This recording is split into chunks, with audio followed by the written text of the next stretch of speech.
Une société utile. Une société qui s'étiole est une société qui dégringole. Une société qui s'affole est une société qui dégringole. Une société qui se regarde en face n'est pas une société qui se voile la face.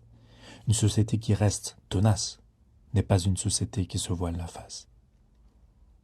L'avenir de l'humanité tient dans ce qu'elle est. L'avenir de l'humanité tient dans son humanité. L'humain est un barbare de nature. L'humain est un égoïste de nature. L'humain est un schizophrène de nature. L'humain est un bipolaire de nature. Mais, dans toute sa plus belle ambivalence, elle-même naturelle, l'homme peut aussi aimer autant que haïr. L'homme peut aussi aider autant que contrer. L'homme peut aussi avantager autant que désavantager. L'homme peut aussi voir autant que de ne pas voir. L'homme peut aussi pardonner autant que condamner. L'homme, enfin, peut aussi donner la vie autant que la prendre. Quand je parle d'homme, je parle aussi de la femme, bien sûr. Quand je parle d'homme, je parle également de tous les peuples et de tous les temps. Il n'y a guère d'exception. Quand je parle d'homme, je peux aussi parler d'un seul, comme un homme qui se met à aimer un jour, puis à détester le lendemain. Quand je parle d'un homme, je peux aussi parler d'un homme qui aime une femme un jour, qui peut la battre le lendemain. Quand je parle d'un homme, je peux parler d'un homme qui aime une femme un jour, mais qui en profite le soir pour en tuer une autre.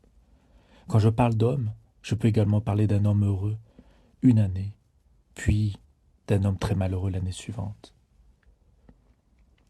L'homme est très complexe, et pour cette complexité, il est difficile de construire quelque chose d'utile. Néanmoins, derrière cette complexité apparente existe une réalité bien réelle. Aujourd'hui, l'homme, plutôt que demander, achète.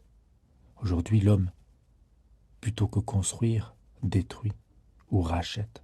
Aujourd'hui, l'homme, plutôt que chercher à comprendre, achète encore et encore. L'homme s'est mis lui-même dans une espèce de dépendance face à lui-même et face aux autres. Pourtant, il serait si facile d'appeler pour être aidé. Il serait si facile de parler pour aller mieux. Il serait si facile de dire pour être compris. Il serait si facile de toquer pour être épaulé. Là est l'utilité de la société et son actuelle d'apparence, inutilité. La société peut très bien diverger d'une société où tout s'achète. La possibilité technologique est donnée à l'être humain de pouvoir communiquer encore plus, encore mieux, gratuitement. Mais il communique encore moins. Il croit en être en lien avec les autres parce qu'il entend, parce qu'il écoute ou lit les autres. Mais en fait, l'humain reste désespérément glauque et passif. Une société utile, c'est une société qui est utile pour l'homme, où l'homme n'est pas obligé de payer pour obtenir, où l'homme n'est pas obligé de payer pour être aidé, où l'homme n'est pas obligé de payer pour parler. Une société utile, c'est ça. C'est une société où plus personne n'aurait peur de parler à personne. Une société utile, ce serait une société où toutes les personnes pourraient aider son voisin sans jamais attendre rien en retour. Une société utile, ce serait une société gratuite où des inconnus passeraient leur vie avec des inconnus. Une société utile, ce serait une société où tout le monde ferait l'amour avec des inconnus. Une société utile serait une société où l'on passerait tout son temps avec des inconnus et où l'on serait heureux avec eux. C'est aussi ça, la définition de paradis. À ceci près que pour moi, le paradis, ça peut être ici.